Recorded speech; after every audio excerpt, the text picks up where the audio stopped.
శ్రీ గురుభ్యో నమః. శ్రీకృష్ణ గురు చరణ సన్నిధి అనే గ్రంథంలోని అంశాలను మనము చెప్పుకుంటూ ఉన్నాము. అందులో భాగంగా ప్రపంచ భవిష్యవాణి అనేటువంటి అధ్యాయంలో మనం ఉన్నాము. ఇంకా మిగతా విషయాలు తెలియచేస్తూ ఉన్నారండి. ప్రపంచ దేశములలో ప్రజాస్వామ్య వ్యవస్థ కుప్పకూలిపోయి నియంతృత్వం ఏర్పడక తప్పదు. శ్రీరాముడు, ధర్మరాజు, శ్రీకృష్ణదేవరాయల వంటి ప్రభువుల పరిపాలనలోనే ప్రజలు సుఖింతురు, దేశము అభివృద్ధి పొందును. వాళ్లను పోలిన నియంతలు రావలెను. వారు ప్రజాసేవయే భగవదర్శనముగా గావించువారు అయి ఉండవలెను. ప్రజాపీడకులను దృఢముగా శిక్షింపవలెను. ప్రజలలో క్రమశిక్షణ, దేశభక్తి, కార్యదీక్షతలను నెలకొల్పవలెను. ఇట్టి నియంతలు తామిచ్చిన మంచి తర్ఫీదుతో పైకి వచ్చిన వారికి తమ తరువాత పరిపాలన అప్పజెప్పవలెను. ఇట్లు ధర్మప్రభువుల నియంత్రత్వ పరిపాలన కొనసాగవలెను. ఒకప్పుడు ఇట్టి పరిపాలనయే సాగినది. ప్రభువులలో కొందరు దుష్టులైరి ప్రజాస్వామ్యమును పేర మోసము, స్వార్థము దుష్ట ప్రభువుల పరిపాలనలో కంటే ఎక్కువగా తాండవించుచున్నది. ప్రజాస్వామ్యము కూలద్రోయబడి మరల ధర్మప్రభువుల నియంతృత్వ పరిపాలన రావలసి ఉన్నది. ఇది భగవంతుని యొక్క సంకల్పము, నరజాతి పరిణామమున తప్పనిసరి అయిన మార్పు. ప్రజాస్వామ్యమును పేర సాగుతున్న అరాచకము అట్లే కొనసాగుట ప్రకృతి సహింపదు కదా. ముందుగా భారతదేశమున ప్రజాస్వామ్యము అంతరించి క్రీశ 2000 ప్రాంతమున నియంతృత్వము రాగలదు. అంటే సుమారు 2000 సంవత్సరము పైన ఆ తర్వాత అన్నారండి. ఆ పైన క్రమక్రమముగా మిగిలిన దేశములలోనూ బ్రిటన్, అమెరికాలలోనూ ప్రజాస్వామ్యము అంతరించి నియంతృత్వము అవతరింపగలదు. 21వ శతాబ్దమున మరలా ప్రాచీన కాలపు రాజ్య వ్యవస్థలు ప్రపంచ దేశములలో నెలకొని తీరును. నినాదపు సిద్ధాంతపు తీయదనము వెనుక ఆచరణలో దానికి వైరుధ్యము కనపడుచుండును. ప్రజాస్వామ్యమును మాటలో ప్రజలే ప్రభువులు అను తీయని అర్థము కలదు. కానీ ఆచరణలో ప్రజా శ్రేయస్సుకు విరుద్ధమైన విధానం ఇది. తమను ఎన్నుకొనుడని ప్రజలను బిచ్చమెత్తువాడు పాలింపచాలడు. అంతకంటే ప్రజలే తాము స్వయముగా కోరుకున్న ప్రభువుగా అర్హుడు. శ్రీరాముడు అట్టివాడు. మనకి శ్రీమద్ రామాయణం అయోధ్యకాండ మొట్టమొదట్లో వస్తుంది. ప్రజలందరూ శ్రీరాముడికి పట్టాభిషేకం చేస్తున్నామయ్యా అంటే చాలా సంతోషించి గట్టిగా చక్కగా ఆనంద హేళ చేస్తారు. ప్రజాస్వామ్యం వల్లనే కమ్యూనిజము కూడా తీయని నినాదముతో కూడినదే. కర్షక కార్మిక శ్రేయస్సునే లక్ష్యముగా పెట్టుకున్నదే. కానీ ఆచరణలో క్రమక్రమంగా తద్భిన్నత్వము చోటు చేసుకున్నది. ప్రజాస్వామ్యము పేర అమెరికాయు, అంతర్జాతీయ కార్మికవాదము అను పేర సోవియట్ యూనియన్యు ఇతర దేశములందు వారి వారి సంస్కృతులను అణగద్రొక్కుటకు ప్రయత్నించుచున్నారు. అంటే ప్రజాస్వామ్యం అనే పేరుతో ఏమో అమెరికా, అంతర్జాతీయ కార్మికవాదము అనే పేరుతో ఏమో సోవియట్ యూనియన్, మనం ఇప్పుడు రష్యా అంటున్నాం కదండి, యుఎస్ఎస్ఆర్ అనేవాళ్ళు అది వరకు. కనుక సోవియట్ యూనియన్ ఇతర దేశములందు వారి వారి సంస్కృతులను అణగదొక్కటకు ప్రయత్నించుచున్నారు అని అంటున్నారండి. ఒక జాతి యొక్క మనుగడ జాతీయతయు ఆ జాతి యొక్క సంస్కృతితో ముడివడి ఉండును. సంస్కృతి విచ్ఛిన్నమైనచో జాతీయత దెబ్బతినును, జాతియే నశించును. ప్రాచీన సంస్కృతులెల్లయూ విశాల మానవత్వమును, విశ్వమానవ సౌభ్రాతృత్వమును, ప్రజాహితమును బోధించినవే, లోకహితార్థ జీవనమును స్థాపించినవే. వ్యక్తికి సమాజమునకు నడుమ అంగాంగీ భావమును అంగీకరించినవే. కావున ఈ సంస్కృతులను విచ్ఛిన్నము చేయజూచుట ఏ వాదము పేరనైనను మానవతా వ్యతిరేకము. అమెరికా, రష్యాలు తమ తమ దేశముల పెత్తందారీతనమును ఇతర దేశములపై రుద్దుటకు వరుసగా ప్రజాస్వామ్యము, కమ్యూనిజములను ముసుగులను ఉపయోగించుకొనుచున్నారు. ప్రకృతి ఇట్టి దుష్ట ప్రయత్నములను చిరకాలము సాగనీయదు. సోవియట్ యూనియన్లో కమ్యూనిజము 1990 లోపు అంతరించును. సోవియట్ యూనియన్ విచ్ఛిన్నమగును. మాస్టర్ గారు చెప్పిన ఈ జోస్యము ఫలించుట మన మెరుగుదుము కదా. అదే గతి అటుపైన కొంతకాలమునకు అమెరికాకు పట్టక తప్పదు. ప్రపంచ శాంతి నిలబడుటకు అమెరికాకు ఈ గతి పట్టుట తప్పనిసరి. 1902 ప్రాంతముననే స్వామి వివేకానందులు రష్యాలో కమ్యూనిజము నెలకొల్పబడుననియు 10 సంవత్సరముల తరువాత అది అంతరించునని జోస్యము చెప్పిన సంగతి మనం ఈ సందర్భమున గుర్తు చేసుకొనుట సముచితము. మాస్టర్ గారి ప్రసంగము ఇంకా ఇట్లు కొనసాగినది. రష్యా, చైనాలు రెండును కమ్యూనిస్టు దేశములైనను ఆధిపత్యము కొరకైన పోరాటములో రొంటి నడుమ కలహము వచ్చును. రష్యా, చైనాల మధ్యలోటండి. భవిష్యద్వాణి మాస్టర్ చెప్తూ ఉన్నారండి. చైనా మన దేశముపై ముట్టడి చేయును. హిమాలయ పర్వతారణ్య సీమలలో కొంత భాగము ముందుకు చొచ్చుకొని పోవును. భారత సైన్యము చైనా వారి చేతిలో భంగపాటు చెందును. హిమాలయ పర్వతములందరి గుహలలో కొన్ని రహస్య గ్రంథములు భద్రపరచబడి ఉన్నవి. అందు అణు విజ్ఞానము, చోటు యొక్క విజ్ఞానము, ఆయుధ విజ్ఞానము మున్నగు అనేక శాఖల విజ్ఞానము నిక్షిప్తమై ఉన్నది. ఆ గ్రంథములను కైవసము గావించుకొనుటకై చైనా వారు ఆయా గుహలలో ప్రవేశింప చూపుచెదరు. విజ్ఞాన భాండాగారములైన ఈ గ్రంథములను పరమ గురువులు భద్రముగా కాపాడుచున్నారు. బ్లావట్స్కీ మాత రచించిన గుప్త విద్య అను ఉద్గ్రంథము ధ్యాన గ్రంథమును ఒక చిన్న పవిత్ర గ్రంథము యొక్క భాష్యము. మనకు తెలుసు, సీక్రెట్ డాక్ట్రిన్ అంటాం మనం, గుప్త విద్య అంటారు తెలుగులో. ఇది బ్లావట్స్కీ మాత రచించింది ఉద్గ్రంథం. ఇది పెద్ద గ్రంథం. ఇది అటండి. ఈ గ్రంథము ధ్యాన గ్రంథము అనేటువంటి చిన్న పవిత్రము గ్రంథము యొక్క భాష్యం అటండి ఈ సీక్రెట్ డాక్ట్రిన్. ఈ ధ్యాన గ్రంథము ది బుక్ ఆఫ్ ధ్యాన్ అదండి అసలు గ్రంథం. ఇది కూడా హిమాలయ గుహలలో దాగినదే. దీనిని పరమ గురువులు బ్లావట్స్కీ గారు దర్శించుటకు స్వయముగా తమ అనుమతినిచ్చిరి. చైనా వారు వీనిని గ్రహించిన ఎడల, అంటే ఈ పవిత్ర గ్రంథాలు కొన్ని హిమాలయ గుహల్లో దాగి ఉన్నాయని చెప్పారు కదండి, చైనా వారు వీనిని గ్రహించిన ఎడల మానవ వినాశనమునకు వినియోగించెదరని పరమ గురువులకు తెలియను. కావున వీనిని చైనా వారికి అగోచరములుగా ఉంచుచున్నారు.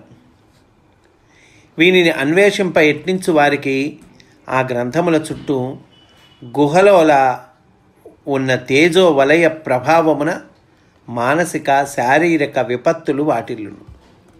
కావున చైనా వారి ఇట్టి ప్రయత్నము విఫలమగును. దానితో పాటుగా ఆపదలు సంభవించును. ఇక చేయున్నది లేక చైనా వారు వెనుకకు తిరిగి వెళ్ళెదరు. మాస్టర్ గారు నుడివిన ఈ జోస్యము 1963-64లో యథార్థమైనది. అయితే విజయపథమున పురోగమించుచున్న చైనా వారు వెనుదిరుగుటకు అసలు కారణం చాలామందికి తెలియదు. పరమ గురువుల కరుణయే అసలు కారణమని శ్రీవారు తెలిపిరి. అంతేకాదు, భారత భూమిని మరలా స్వాధీనము చేసుకొనుటకై ప్రత్యక్షముగా కానీ పరోక్షముగా కానీ విదేశీయులు చేయు ప్రయత్నములన్నీ సఫలమగుచున్నట్లు గోచరించునే కానీ సఫలము కావు. ప్రపంచ జాతులలో కొందరింకను పూర్ణాకృతి దాల్చక పరిణామమున వెనకబడి ఉన్నారు. మంగోలియన్ జాతి ఇట్టివారు. వీరు పరిణామమున వానరత్వమునకు నరత్వమునకు నడుమ జాతి. వీరి పూర్ణ నరాకృతిని ధరించుట జీవ పరిణామమున తప్పదు. ఈ జాతి జీవులు ప్రస్తుత దేహములను క్రమముగా విడిచిపెట్టుట ప్రకృతి తప్పనిసరిగా విధించినది. చైనా జాతి వారు 21వ శతాబ్దమునందు కొన్ని ఏండ్లకు వినాశము పొందక తప్పదు. వారు భారతదేశముపై దండయాత్రకు సంకల్పించిన సందర్భమున ఊహకందని విపత్తులకు గురి అయి ఆ సంకల్పమును విరమించి తీరుదురు. మంగోలియన్ జాతి సమూలముగా 21వ శతాబ్దమున ఒక 20 ఏండ్ల వ్యవధానములో తుడిచిపెట్టుకుపోగలదు. అమెరికా, రష్యాల కుట్రల ఫలితముగా జర్మనీ 2 భాగములైనది కదా. తిరిగి జర్మనీ సమైక్యమగుట జరిగి తీరును. జర్మనీ జపానుల దృఢదీక్షతో కృషి చేసి పూర్వ వైభవమును సంతరించుకొందురు. జపాను విజ్ఞానాభివృద్ధిని అందును. అట్లాంటిక్ మహాసముద్రమున 1,00,000 ఏండ్ల క్రితము వైజ్ఞానికముగా గరిష్ట స్థాయి నాగరికతను ఆర్జించిన జాతి ఒకటి ఉండేటిది. ఆ జాతి వారు యాదవుల వలెనే అధికార భోగలాలసులై పరస్పర కలహోద్యోగులై ఒక్క రాత్రిలో అన్యోన్య విధ్వంసముగా ఆవించుకొనిరి. అట్లు ఒక్క రాత్రిలోనే ఆ జాతి అంతరించినది. వారి నివాస ద్వీపము వారి ఆయుధ ప్రయోగ వశమున సాగర గర్భమున మునిగిపోయినది. మరలా ఆ ద్వీపము 21వ శతాబ్దమున నేలపైకి లేచును. ఈలోపు ఈ జాతివారు ప్రస్తుత నరుల నడుమ కుల మత వర్గపరముగా సంఘర్షణలను కల్పింపగోరి నరుల మనస్సులను కలుషితములు గావింప యత్నించుచుందురు. ఇప్పటికిని సూక్ష్మదేహములతో వారు తమ కుయుక్తులను సాగించుచున్నారు. వీరి కుట్రల వలననే ప్రస్తుత శతాబ్దమున ఆధ్యాత్మిక సంస్థలు కూడా బీటలు వారుచున్నవి. భారతదేశమున నియంతృత్వము నెలకొల్పు సమయమున దక్షిణ భారతదేశమునకు చెందిన ఒక నడివయస్సు వాడగు సాధారణ రాజకీయవేత్తలో ఆకస్మికముగా దివ్యశక్తులు అవతరించును. దక్షిణ భారతదేశంలో ఉన్నవాటండి. సాధారణ రాజకీయవేత్తట ఇతనిలోటండి ఆకస్మికంగా దివ్యశక్తులు అవతరిస్తాయటండి. మాస్టర్ గారు ఖచ్చితముగా ఆనాటి తన ప్రసంగమున వాడిన పదము డాన్, DAWN, డాన్ అని వాడటండి. ఇతడు అప్పటికి ప్రసిద్ధుడై ఉన్నవాడు కాదు, అంటే ఫేమస్ అయినటువంటి రాజకీయవేత్త కాదటండి అప్పటికి. కానీ జాతీయ భావము, ప్రజాహితాభిలాష, నిజాయితీ కలవాడై ఉండును. ఢిల్లీలో కేంద్రమున పరిపాలనము అతని హస్తగతమగును. ఈలోపు ప్రకృతి ధర్మములకు విరుద్ధమైన ప్రవర్తనతో భారతీయులు ప్రకృతి సామ్యమును విధ్వస్తము గావించుచుందురు. వీరికి గుణపాఠము నేర్పుటకై ప్రకృతి అనావృష్టి, క్షామము, తుఫానులు, వరదలు, ఉప్పెనలు, భూకంపములు మున్నగు ఉత్పాతములు కలిగించును. నరుడు నాగరికత పేరిట క్రిమికీటకాదుల వలెనే బ్రతుకును గాని ప్రకృతి ప్రసాదించు గుణపాఠములను స్వీకరింపనిచో పెద్ద పెద్ద ఉత్పాతములు వాటిల్లును. మానవత్వ వికాసమునకును మానవుని మనుగడకును ప్రమాదకరములు కావున మహానగరములు ఇట్టి ఉత్పాతములకు గురి అయి అంతరింపక తప్పదు. ముఖ్యముగా బొంబాయి మహానగరమునందలి అధిక భాగము సాగర గర్భమున చేరును. సాగరము క్రమముగా ముందుకు సాగుచుండును. 21వ శతాబ్దిలో బెజవాడ బంగాళాఖాతము యొక్క తీరస్థానముగా కలదు. సాగరము ముందుకొస్తుంది అంటున్నారు కదండి, సముద్రం ముందుకొస్తుందట. ఈ బెజవాడ ఏమవుతుంది? బంగాళాఖాతము యొక్క తీరస్థానము. బెజవాడ ఎక్కడుందంటే బంగాళాఖాతం ఒడ్డునుంది అని చెప్పేటంత ముందరికి వస్తుందటండి.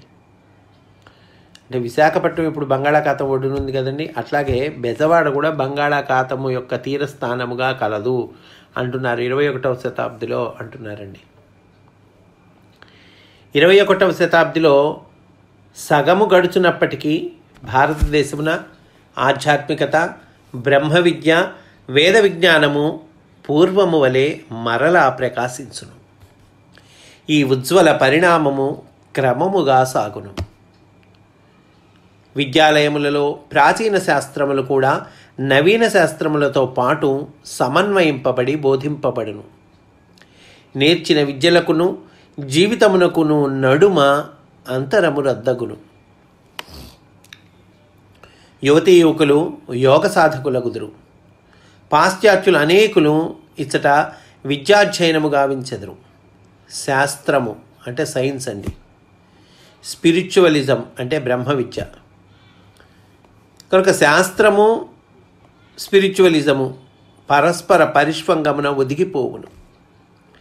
ఈ రెంటి నడుమ సరిహద్దు రేఖ చెరిగిపోవును. ఇవి రెండును ఒకే నాణెమునకు బొమ్మ బొరుసుల వలె నెలకొనును. ఇవి పరస్పర పూరకములే కానీ విరుద్ధములుగా కావని మానవ జాతికి అవగతమగును. భగవత్ ప్రార్థనలో ప్రవేశింపనిచో సైన్సు ఇక ముందుకు సాగని దినము వచ్చునని ఐన్స్టీన్ మహాశయులు సెలవిచ్చిరి. సైన్స్ ఒక చోటుకి వెళ్ళి ఆగిపోతుందండి. ఆగిపోయి ఏదో తెలియని శక్తి ఉంది, దాన్నే భగవంతుడు అంటున్నాం, ఆ భగవంతుడు నడిపిస్తున్నాడు అని చెప్తారు. ఐన్స్టీన్ లాంటి మహానుభావులు అదే చెప్పారు.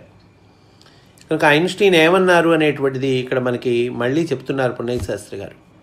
ఏమన్నారు ఐన్స్టీను?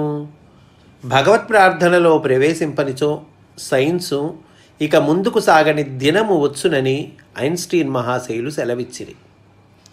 ఆ దినము సుమారు 2050 ప్రాంతము. మానవుడు ఒకచోట శరీరమును పరమాణువులుగా విస్ఫోటనము గావించుకొని సంకల్పమాత్రముననే వేరొక చోట మరలా అదే శరీరమును కూర్చుకొని దినము 2090 నాటికి వచ్చునని పరమగురువులు సెలవిచ్చిరి. ఈ ప్రక్రియ ఒట్టి సైన్స్ వలననే సాధ్యము కాదు. కేవలం సైన్స్ వల్ల ఇది సాధ్యం కాదు.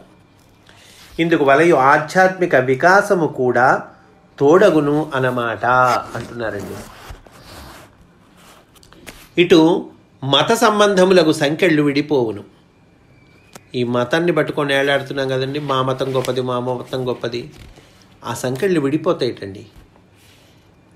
దైవాస్తిక్య బుద్ధితో పాటు కూడిన అంధవిశ్వాసములు అదృశ్యములగును. అటు సైన్స్ కూడా మూర్ఖములైన మొండి భావముల సంఖ్యల నుండి విముక్తి నందును.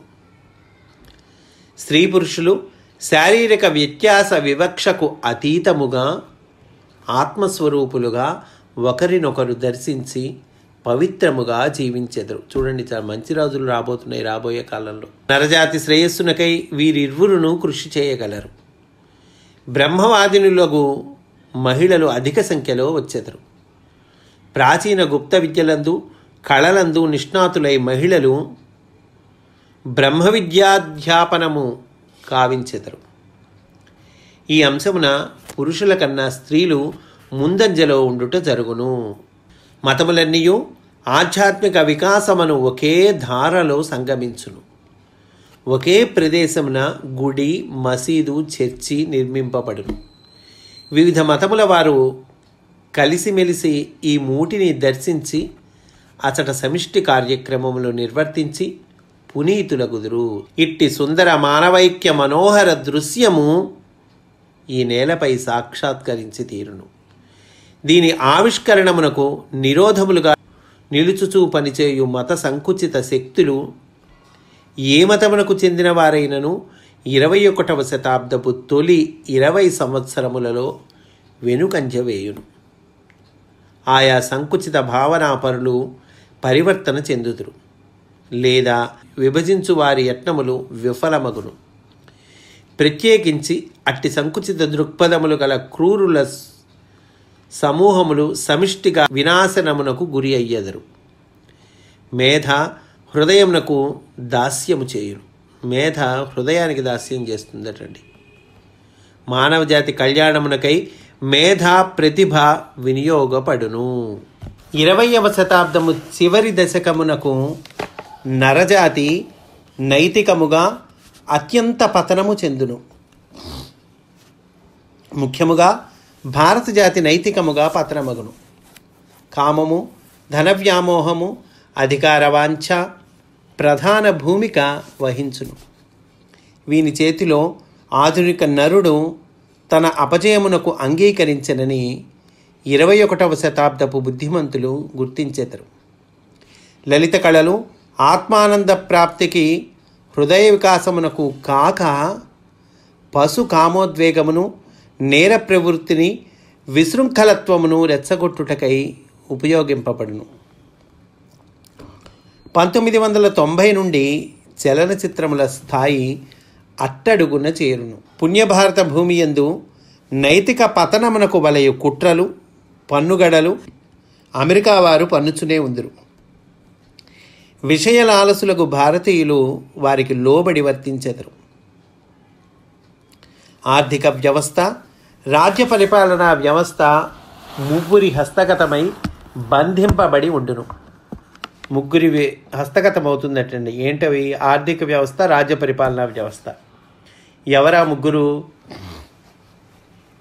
రాజకీయవేత్తలు, ఉన్నతాధికారులు, కపట వాణిజ్యవేత్తలు. ఇంకా చెప్తూ ఉన్నారండి, తిరుపతి వంటి ప్రసిద్ధ పవిత్ర క్షేత్రములందలి దేవాలయములందును రాజకీయ కస్మలము చోటు చేసుకొను. అధికార లాలసులైన రాజకీయవేత్తలు చాలా తీవ్రమైన హేయ చర్యలను చేపట్టువారై దిగజారెదరు. తిరుమలలో శ్రీ వెంకటేశ్వరుని దివ్య సన్నిధిలో అర్చకులుగా అశౌచులు, హేయ మాంసాహారులైన వారు నియమింపబడుట జరుగును. అప్పటికి శ్రీ వెంకటేశ్వరుని దివ్య నేత్రముల నుండి అదృశ్యములగు తేజోగ్ని కిరణములు జ్వాలలుగా వెలువడును. భారతదేశమంతయు ఇవి విస్తరించి ప్రకాశించును. ఆపై భూగోళమంతయు వాని ప్రకాశము సోకును. అప్పటి నుండి భారతదేశ చిత్రము పరివర్తనము చెంద ఆరంభించును. అన్ని రంగములలో మంచి మార్పునకు అదియే నాంది. దుష్టశక్తుల పరాజయమునకు అదియే తొలి ఘంటారావము. ధార్మిక విజృంభణ కవి సూచనకములగు సుదర్శన జ్వాలలై శోభిల్ల కలవు. ఇట్లు ఆనాడు మాస్టర్ గారు గావించిన ప్రసంగ ధార ప్రవహించినది.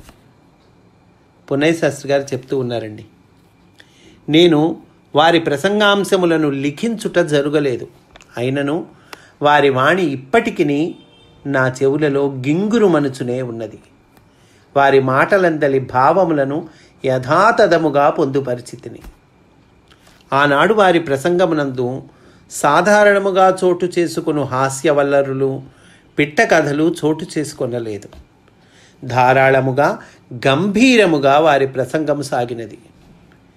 ఈ ప్రసంగ మధ్యమున గాంధీ మహాత్ముని హత్యా ప్రసక్తి వచ్చినది. అంతకుడు తాను గాంధీజీని హత్య చేసిన కారణములను వివరించుచు 700 పేజీల నివేదికను కోర్టులో సమర్పించెనట.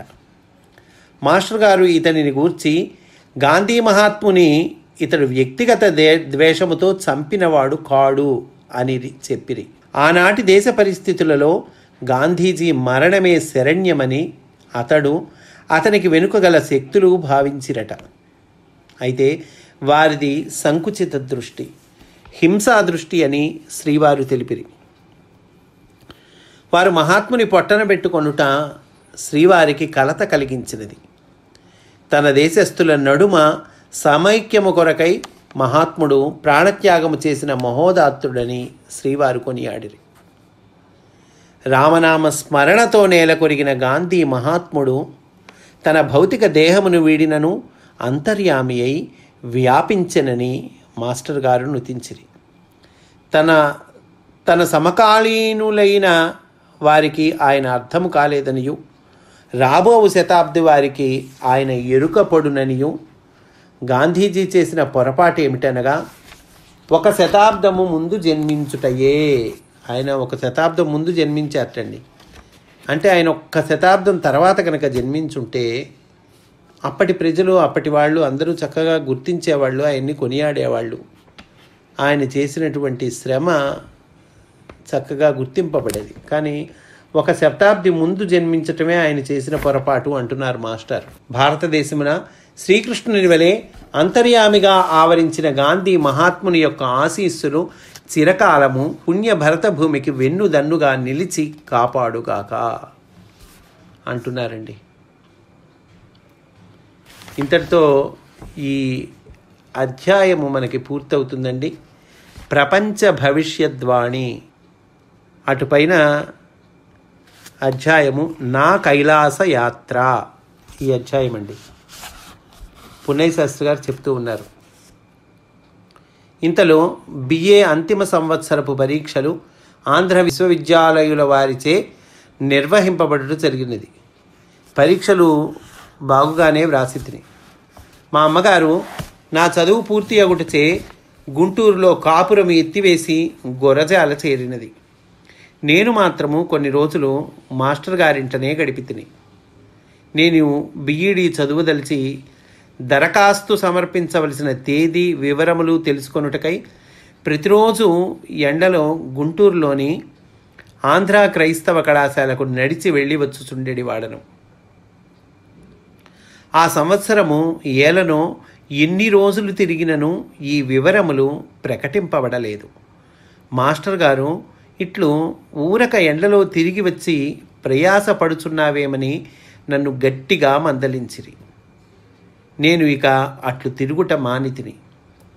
ఆ రోజుల్లో మా పెదబావ గారు ఒరిస్సాలోని రాయగఢ్లో ఇంజనీరుగా పనిచేయుచుండిరి. బిఈడి ప్రవేశమునకు చాలా సమయం ఉన్నదని ఎవరో చెప్పగా నేను రాయగఢ్ వెళ్ళి 10 రోజులు అక్కడ గడిపి వచ్చి తిని. జూన్ 30కి దరఖాస్తు గడువని ఎవరో చెప్పిరి. నేను రాయగఢ్ నుండి తిరిగి వచ్చినప్పటికీ మే 30 తేదీకే దరఖాస్తు గడువు తేదీ దాటిపోయినది. అందువలన 1962లో నాకు బిఈడి ప్రవేశము జారిపోయినది. మాస్టర్ గారు తన అత్తగారి ఊరగు కైలాస పట్టణమునకు నన్ను ఛార్జీలిచ్చి పంపిరి. మాస్టర్ గారు కైలాస పట్టణము అనేటువంటి ఊరికి, అది వాళ్ళ అత్తగారి ఊరు, అంటే మన అమ్మగారి పుట్టిల్లండి అది. అందువల్ల ఆ ఊరికి ఛార్జీలు ఇచ్చి పంపించారట మాస్టర్. ఆ ఊరు బెజవాడ విశాఖ దారిలో నర్సీపట్నము రోడ్డు అను స్టేషన్ నుండి సుమారు 15 కిలోమీటర్ల దూరంలో ఉన్నది. అచట మాస్టర్ గారి మామగారు పెదమామగారు కలరు. అచట రాజగోపాల స్వామి దేవాలయము కలదు.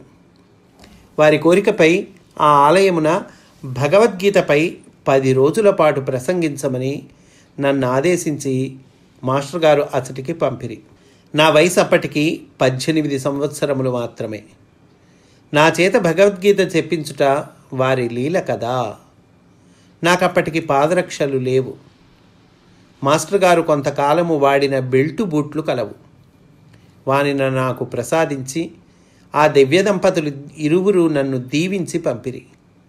నేను నర్సీపట్నం రోడ్డు స్టేషనులో దిగుటకు ఎంతయో ప్రయాసపడి తిని ఆ స్టేషన్ నుండి గుర్రపు బండిపై ప్రయాణించి కైలాస పట్టణము చేరితిని. మాస్టర్ గారు దూతగా నన్ను వారి బంధువులు సంభావించిరి, ప్రేమతో ఆదరించిరి. వారి అత్తగారు నాకు వాత్సల్యముతో ఆతిథ్యము నెరపినది. ఆ ఊరిలో ఒక వైచిత్రి కలదు. ఒక విచిత్రం అటండి ఆ ఊరిలో. ఊరి పేరు కైలాస పట్టణము, అనగా శివ సంబంధి. ఊరు వైష్ణవాగ్రహారము, అనగా శివకేశవుల అభేదమునకు ఇది చమత్కార రూపమైన ప్రతీక కదా. మాస్టర్ గారి పెదమామగారు శ్రీ నండూరి బలరామాచార్యుల వారు ప్రజ్ఞాశాలి. ఆ ఊరిలో పెద్ద మనిషి. వారి కుమార్తె పద్మగారు నన్ను ఆదరించినది. మాస్టర్ గారి మామగారకు శ్రీ నండూరి సూర్యనారాయణాచార్యుల వారు అగ్రహారీకులే. కానీ ఈనాము చట్ట ప్రభావమున ఆస్తిని కోల్పోయిరి. నేను 1-2 రోజులు మాత్రమే అచట ఉండి గురజాలలో మా ఇంటి వద్ద వెంటనే రావాల్సిన పని ఉండుటచే వెనుతిరిగి తిని. అయితే నాకు ఒక దివ్య ప్రయోజనము నెరవేరినది. మాస్టర్ గారి వివాహము 1947లో జ్యేష్ఠ పూర్ణిమ నాడు కైలాస పట్టణమునందు వేంచేసి ఉన్న శ్రీ రాజగోపాలస్వామి దివ్య సన్నిధిన జరిగినదని తర్వాత కాలమున నాకు అమ్మగారు చెప్పిరి. ఈ సంగతి నేను ఆ ఊరు వెళ్ళబోవుటకు ముందుగా శ్రీవారు నాకు తెలుపలేదు. అట్లు తెలుపుట వారి అభిమతము కాదు. తెలియకున్నను ఆ దివ్యస్థలిని నేను దర్శించగలుగుట వారి దయ, నా భాగ్యము. బాపట్లలో వారు అవతరించిన స్థలియం, వారి వివాహ స్థలియం సాధకులకు పుణ్యతీర్థములనియే నాకు అనిపించుచున్నది. వారి జన్మదినము వలనే వారి కళ్యాణ ముహూర్తము జ్యేష్ఠ పూర్ణిమ పవిత్రము, సాధకులకు పుణ్యదినము అని అంటూ ఉన్నారండి.